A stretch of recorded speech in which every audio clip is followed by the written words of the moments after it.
Hi, ಎಲ್ರಿಗೂ ನಮಸ್ಕಾರ. ನಾನಿವತ್ತು ಗೋಧಿ ಹುಗ್ಗಿ ಮಾಡೋದು ಹೇಗೆ ಅಂತ ತೋರಿಸ್ತಿದ್ದೀನಿ. ಇದು ಗೋಧಿ ಹುಗ್ಗಿ ನಮ್ಮಮ್ಮ ಮಾಡಿರೋದು.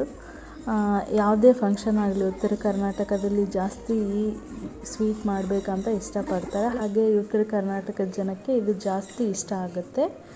ಆದರೆ ನಾವು ನಾಳೆ ಮಾಡ್ತಿದ್ದೀವಿ ಅಂದರೆ ನಿನ್ನೆನೇ ನೈಟ್ ಗೋಧಿ ನೆನೆ ಇಡಬೇಕಾಗತ್ತೆ. ಆದರೆ ಇದಕ್ಕಂತಲೇ ಬೇರೆ ಗೋಧಿ ಸಿಗ್ತಾವ, ಗೋಧಿ ಅಂದರೆ ಅದನ್ನು ತೊಳಿಬೇಕು. 2 ಸಲ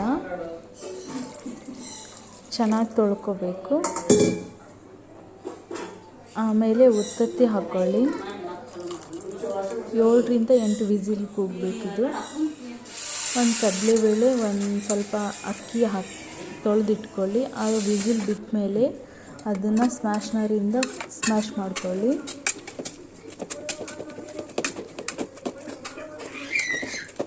ಸ್ಮ್ಯಾಶ್ ಮಾಡ್ಕೋಬೇಕಾಗುತ್ತೆ. ಆಮೇಲೆ ಅಕ್ಕಿ ಕಡಲೆಬೇಳೆನ ಹಾಕಿ ಇನ್ನೂ ಸ್ಮ್ಯಾಶ್ ಮಾಡ್ಕೊಳ್ಳಿ.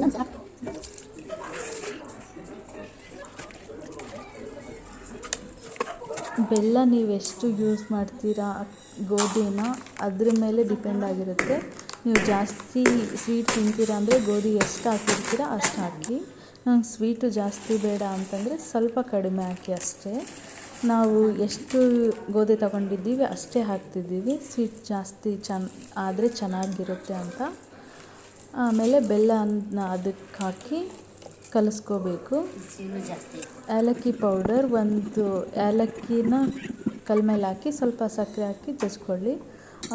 ಇದನ್ನು ಕುಕ್ಕರ್ ಇನ್ನೂ ಸ್ವಲ್ಪ ಬೆಲ್ಲ ಕರಗಬೇಕಂತ ಗ್ಯಾಸ್ ಮೇಲೆ ಇಡ್ತಿದ್ದೀವಿ. ಅದು ಗಟ್ಟಿ ಅನ್ನಿಸ್ತಿದೆ ಅಂತಂದರೆ ಸ್ವಲ್ಪ ನೀರು ಹಾಕ್ಕೋಬೋದು. ನೀರು ಹಾಕ್ಕೊಂಡು ಕಲಿಸ್ತಾನೆ ಇರಬೇಕು ಯಾವಾಗ್ಲೂ, ಇಲ್ಲಾಂದರೆ ಗಂಟಾಗೋ ಚಾನ್ಸಸ್ ಇರುತ್ತೆ. ನೆಕ್ಸ್ಟ್ ನಾವು ಡ್ರೈ ಫ್ರೂಟ್ಸ್ ಹಾಕೋದು. ತುಪ್ಪ, ಆಮೇಲೆ ಡ್ರೈ ಫ್ರೂಟ್ಸ್ ಏನೇನಿರುತ್ತೆ ಮನೆಯಲ್ಲಿ, ಬಾದಾಮಿ, ಗೋಡಂಬಿ, ದ್ರಾಕ್ಷಿ, ಅದಕ್ಕೆ ಗೋಧಿ ಹುಗ್ಗಿಗೆ ಹಾಕಿ ಕಲಿಸ್ಕೋಬೇಕು. ಇವಾಗ ಏಲಕ್ಕಿ ಪುಡಿ ಹಾಕ್ಕೊಳ್ಳಿ. ಗೋಧಿ ಹುಗ್ಗಿ ರೆಡಿ.